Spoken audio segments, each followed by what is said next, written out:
Þessi fyrsti svona stóri leikurinn á stórmóti, hvernig eru bara tilfinningarnar eftir leikinn?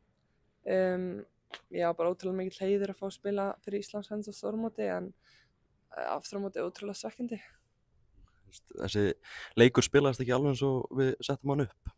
Nei, við vorum svolítið svona, það var smá stress í byrjun og maður fann það alveg, vorum ekki að tengja nógu vel á milli varnar og sóknar en svo þegar við náðum aðeins að fá meira svona sjálfstraust og byrja að spila boltan og missum náttúrulega mann út af, missum náttúrulega Glóti sér líka út af en erum svo einu færri þannig að lendum í smá áfalli þar en mér átti að sína ótrúlegan karakter að halda áfram og gefum bara ennþá meira í manni færri. Gekk lítið upp í fyrirhálfleiknum, bara hvernig var hálfleiksræðan hjá Steina?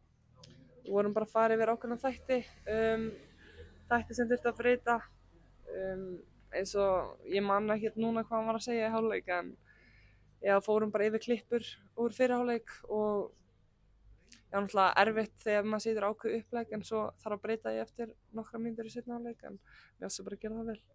Missir Glóti sig út af í hálfleik, mikið högg fyrir lið?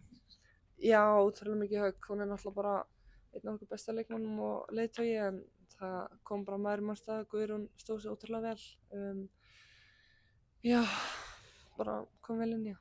Þessi byrjun í, þessi seinni hálfleikur var eitthvað svona röð vondra atvik að Glótis fer út af og svo fáum við þetta rauðaspjald. Vissu þið hvað væri að gerast þannig að rauðaspjaldið fer á loft?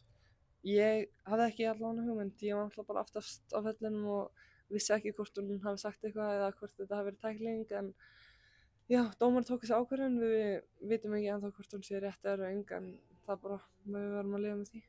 Svona komu kaflar eftir að við erum manni færri en svona frammistaðan kannski heilt yfir ekki nógu góð, úrslitin ekki nógu góð, svona hvernig bara andrúmsloftið inn í klefa núna?